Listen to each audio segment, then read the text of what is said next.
Today we will speak specifically about videos, audios, and podcasts.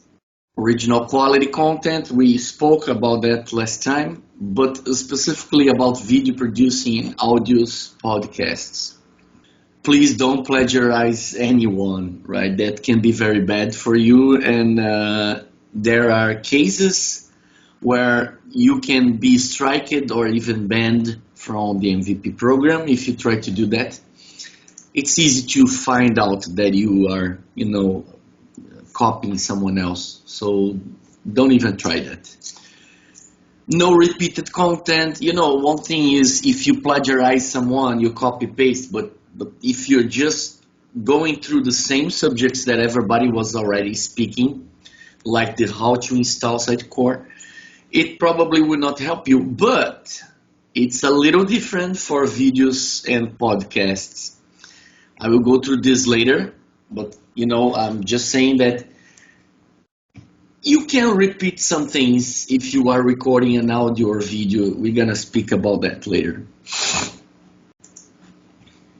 And also very important, your content, the content that you are creating, folks, must generate new value to the community.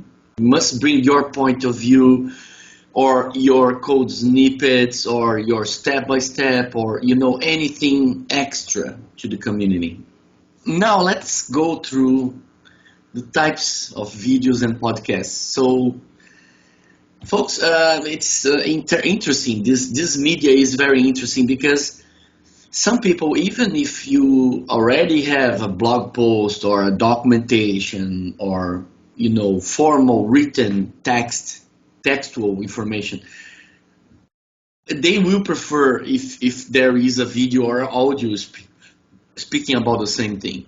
Videos and audios are usually more friendly for consuming, so that's why some people will prefer them. And like I mentioned in the previous slide, there is a tolerance for repeated content from other medias. So don't try to do a video that is a repeated content from other video. That's probably not gonna work. But if you are repeating content from other medias, that can be okay because, like I mentioned in the first bullet, there is a tolerance for repeated content. So if you have maybe an article, you can transform your own article into a video, or you can digest a very complex article and put together a video. So let me go through a few examples, and suggestions of types of video to be recorded for the MVP, for the community. Okay. Well, that's one good example of where you are taking advantage of your own content for other things. If you are presenting a Sitecore user group, a webinar, or anything else that has live audience, you will be able to record this, and this video surely will count for you as an MVP. You have a few examples in the right here of user groups. User group Brazil, user group Mumbai, SUG BR again, SUG Bangalore, and there are billions and billions of user groups all around the world. So if you are, presenting any of this, you can and should take advantage of the recording of that as a video. Training lessons, yes, you see in the right, our great friend Vasily, he is used to do lots of those things. So training lessons, it can be structured trainings or not, can be just random topics. Some videos where it can be short, like 2 to 10 minutes, where you're gonna speak about some subject in a very short video or a very specific topic. You're gonna cover that with your video. It's one of the, I would say, most common usages for videos in our community. Doodles. Well, I'm sure that you saw that already. Some videos explaining with some narration, explaining something, and while a hand is drawing, black and white images showing to illustrate what the person is speaking. Nowadays, this is one important format. It can be tiring if you use too much, but for very specific videos, subjects that can be nice to have, because it gives a good spirit of for you. Instead of just keep narrating something, you can use these doodles to illustrate what's being said. Interviews, yes, interviews. It's something I would say more obvious, right? Like there was a few, there used to be a few programs out there. For instance, the catching exceptions from our friend Mark Stiles. He's the one who used to do this. As it's me in the top. I was interviewed in Las Vegas. That was during a symposium. It was amazing. This year, 2021, I spent a good part of the year doing this Sitecore Hugs, which is a series of 20-minute videos interviewing people in the community. Catching Exception was doing the same thing. Both has two different languages, but we're doing basically the same thing, which is interviewing people. If you have the talent, I encourage you to do so as well.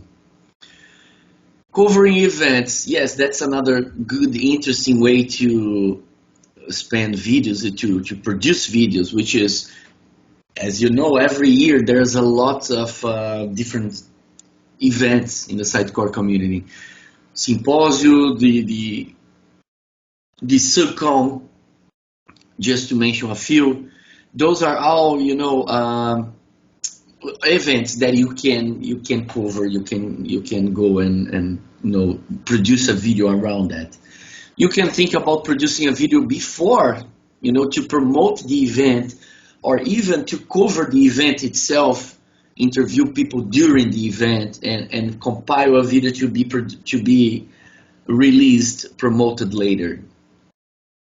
Okay, demos. It's one interesting way as well. For instance, if you have a user group that you want to present, and your demo, yes, it's a bit risky. Yes, this smart bookshelf that you see was something I produced years ago in 2019, and the demo was very complex because it involved the hardware and software and the lights, in the room lights. So I choose to produce a video in case my demo was wrong. And the video was interesting video, 4 minutes video that was interesting and fun to produce. And in the end, my demo worked, but I had the recorded video of the demo itself. So the video persists. It's there, out there in the YouTube for everybody to watch if they want. Right? I think musical performances, this is of course not for everybody. I'm just using this to illustrate. See, it's a LinkedIn post from Jason. We recorded a short video with singing together, and we produced this video for the Atlantic Canada Sitecore user group. You see, it's a video that has nothing to do with Sitecore itself, but we were using that to promote the user group, and by itself it was important for the community because we were, producing to promote that video, that user group. So this video was, worth producing, and you don't have to sing. You can think about other things. So, in short, use your imagination. Producing videos and audios. They are amazing media and a great, interesting way to, to exchange knowledge. So if you have an idea, think about that, be managing and be inventive, and go ahead and produce your video. Very important, of course, right? Producing and editing videos, it's different than producing a blog post, for instance, right? Because it will demand you a lot of planning. So I'm exposing here like the sequence of phases in the production of a video or audio as well. So you, of course, always will start with an idea.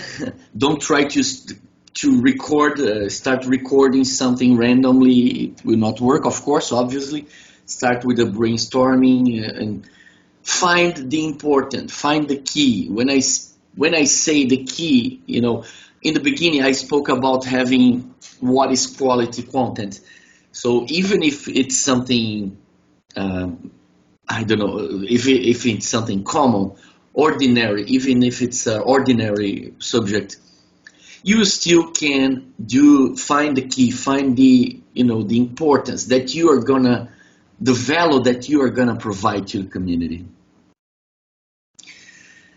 You, of course, have to put together some scripting, because you need to follow that, otherwise it can be very random. You rehearsal, it's advisable, of course, for you to rehearse, because not everybody are, I would say, artists, right? So, and even the artists will have to rehearse very hard. So rehearse at least once to make sure it will sound more nature, Don't keep on just reading your script, because that will be robotic, right? We need something more organic, that's why the importance of rehearsing. Recording, I would say the obvious phase, right? Don't try to start by this phase. Start by doing the previous things before that I mentioned before. Edition is something that can take you really a long time. And finally, promoting. We will speak about those later. The first advice I would like to give is I try to escape from this fate myself, but it's much easier if you try and learn how to produce and how to edit yourself. We're gonna speak about the tools later, but this is very important, because you don't relying on someone else for editing your video, editing your audio. It can work, but it's not something that gives you any autonomy, right? You will record, but someone else will edit at their own time. If you want to have control over the timeline, you should learn how to do it yourself, just in case. That's important. Find volunteers, aspirants as us, people who want to be MVPs like us, to buy your idea and help you with your idea. It's always good, because the whole group will be accounted as authors. So this is something that I strongly suggest. Don't start considering doing everything alone. If you can invite a friend or two to help you, because that will make your contribution be usually more complex, more useful, and still everybody will share the same the authorship. Briefly about tooling, right? So you need some software tooling for producing videos and audio. So I will start with the video editors, which are the most, I would say, most basic ones, software that we need. Adobe Premiere is one of the most known ones. It's paid. It's very known, I would say, non-cheap. It's very expensive. And the video pad is the one I use. It's much cheaper, and I'm not a professional, of course. For the kind of videos that I produce, it's good enough. Screen recorders, yes. Sometimes your video will not involve cameras, but will involve something else, like recording your screen, right? So recording screen can be much faster and easier, and sometimes you don't even need to edit the video anymore because you just record it as what you want. So I'm recommending a few. Screen Rec is the best I know today. It's very easy to use, and it can record your microphone as well, which can be useful if you want to record any explanation. It's that's the best approach. Screen to GIF is also one useful one. Subtitles, if you want to add subtitles to your videos, there are a number of third-party tools out there. But the most obvious one is the YouTube itself. There's YouTube offers you, as you can see in the screen, some very easy to use tools to add, subtitles to your video, and it can automatically detect. You can you can simply adjust the timing later, and it can be very, very easy to do. Royalties-free music, yes. If you want to produce some video, you will be, or audio, you don't want to post any kind of music on YouTube, because YouTube will detect that the music is copyrighted. So you need some royalty-free music. That's a very important hint here, folks. So I'm just dropping two links here, Bandsound and Pixabay. Those two have tons of music that you can just grab to use as backtrack or anything in your videos as you want. Audio editors as well, a number of audio editors free that you have there. Audacity is the one that is more common in the community, and worldwide it's free, and the free audio editor is also free. Yeah, so the live streaming is the last thing I would like to cover in the software tooling. Live streaming, if you are gonna, stream your event or your video, you can use Facebook Live, YouTube itself, the Zoom, Teams. Hardware tooling, because it's not just software, you will need some tooling, hardware tooling as well. The first I would like to give for folks, please pay attention to this. Most people underestimate the power of a cable network, but don't do that, Don't go to recording a video or to a live streaming in your Wi-Fi, because that can represent potentially problems, difficulties in your communication. So stick the cable in and make sure that you have a stable connection. Of course, a good ISP also helps, but the cable does miracles if you do stick a cable. USB camera, ideally with a tripod, can help as well. And I don't depend that the camera stick to my monitor. I can even make it be higher or lower if I need. So a tripod can be very useful for that, very helpful for you. Also very important, proper lights, right? So we have room lights. Make sure you have good lights in the room in a proper position. Natural lights. If you have a window in front of you, which unfortunately I don't have, you can take advantage of that natural light. Directional lights, there are a number of those that you see on screen right now, a number of very cheap ones that you can put in front of your face, and that will make a lot of difference. Microphones, there are basically two types of microphones: cardioid, more